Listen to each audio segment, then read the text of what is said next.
Поговорим сегодня о платках. Чего не стоит делать с платками? Платок расписной лоскуток. Каких только разновидностей платка не существует в наше время. Это и традиционный головной платок, и элегантный шейный, и, казалось бы, самый обычный носовой платочек. У каждого из этих аксессуаров свое предназначение, своя история и, конечно же, свои тайны. История платка берет свое начало в глубокой древности. Первые упоминания о платках появились еще 2000 лет до нашей эры. И, пожалуй, трудно найти в мире страну или народность, ни разу не использовавшую платок в быту или обрядовых действиях. На Востоке на носовых платках делали важные заметки.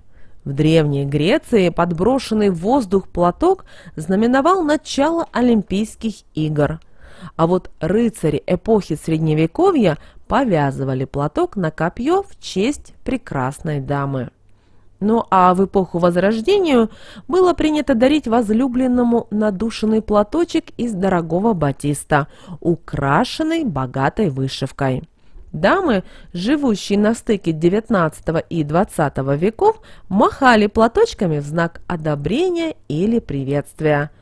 Фокусники доставали платки из воздуха на потеху публики, для чего только не использовался этот маленький лоскуток ткани. Однако не все знают, что обычный носовой платочек может стать источником как радостей, так и горестей, если с ним обойтись неправильно. Наверняка вы слышали от старших родственниц, что не стоит дарить носовые платки, так как считается, что тем самым вы навлечете несчастье на одариваемого. Также нельзя и принимать носовой платок в дар, если не хотите вскоре вытирать им свои собственные слезы. Если же по каким-то причинам отказаться от небезопасного подарка невозможно, то нужно выкупить его, дав взамен дарителю любую монетку. Желательно после этого замочить платочек в воде вместе с серебряной сережкой, колечком или ложкой, высушить, не выжимая, и прогладить горячим утюгом.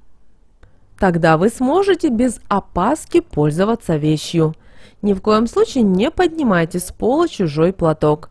Это навлечет на вас неприятности. Ведь так по неосторожности вы можете взять и чужое горе. Существует и запрет на дарение платков помолвленным и молодоженам. Подобные подарки, скорее всего, приведут к разрыву отношений. И, конечно же, нельзя приносить в дом платки после похорон. Такой лучше сжечь платочек или просто выкинуть по дороге домой. А сделав это, возвращаться домой не сразу, а побыв где-то в людном месте, в магазине, в кинотеатре или, например, на выставке. Ронять свой собственный платочек, знаете, это к неприятностям. А вот потеря носового платка всегда считалась достаточно доброй приметой. Теряйте их на здоровье, ведь вместе с ними вы теряете повод к слезам и избавляетесь от всевозможных проблем. Существует еще и много способов привлечь с помощью носового платочка удачу. Но платок обязательно должен быть только вашим. Желательно для ритуала приобрести в магазине абсолютно новый платочек из хлопка или льна. Далее следует дождаться полнолуния и в полночь совершить следующее. Встав посреди комнаты, взять свой платочек и крепко сжать его в кулаке правой руки. Загадайте желаемое и мысленно повторите желание трижды, используя для этого в уме одну и ту же фразу. После, разжав кулак, разверните платок на ладони и скажите следующие слова. Звезд не считать, водицы не мерить, слово мое с тебя не снять. И завяжите два конца платочка крепким узлом. Вскоре ваше желание начнет сбываться.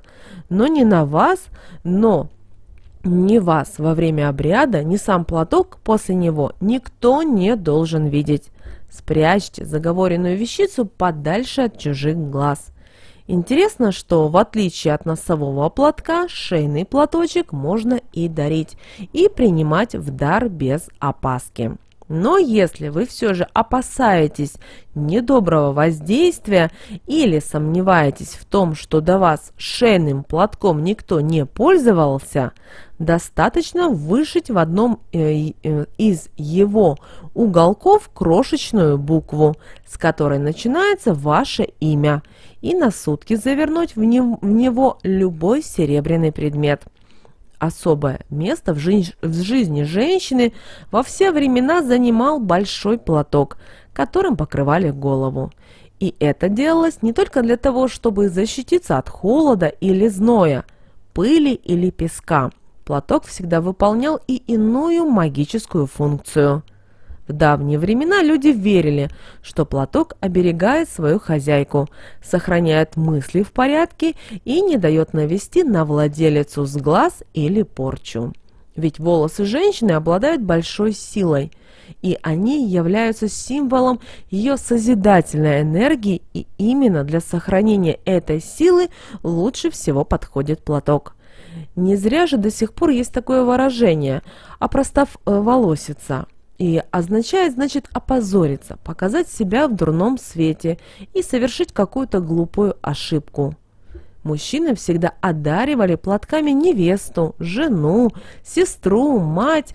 Это считалось проявлением любви и уважения к дорогой женщине. Женский платок издревле использовался как покров, как защита не только для самой владелицы, но и для ее ребенка. Ведь им можно было укрыть, обогреть, спрятать от непогоды и опасности. Особую ценность представляют платки, перешедшие по наследству. Такой платок сам по себе является мощным оберегом, хранящим память поколений ваших прародителей. Только не позволяйте пользоваться им никому, кроме членов вашей семьи. Тогда, набирая на себя добрую энергию платка, вы будете чувствовать себя в нем защищенной, радостной и спокойной. Платок нередко помогает исправиться с проблемами со здоровьем. Если у вас болит голова, повяжите его узлом на макушке, на манер солохи, и боль пройдет. А вот платок, повязанный на бедра, считается символом плодовитости и оберегом для будущих мам. А для того, чтобы защитить своего мужа, сына, брата или возлюбленного в дороге, в чужой стороне, на войне или просто в армии, издавна использовали платок с завязанным узелком на конце. Для того, чтобы проделать этот защитный ритуал, нужно взять свой уже ношенный платок и завязать его край тугим узлом со словами «Дорога от порога, что взяла, то верни, слово мое крепко». После этого нужно спрятать платок от чужих глаз и не развязывать заветный узелок до возвращения близкого человека домой. Друзья, пусть знания о сакральном лоскутке ткани помогают вам жить в гармонии с собой и с окружающим миром. Будьте благополучны и счастливы, как всегда, ваш канал «Эзотерика для тебя».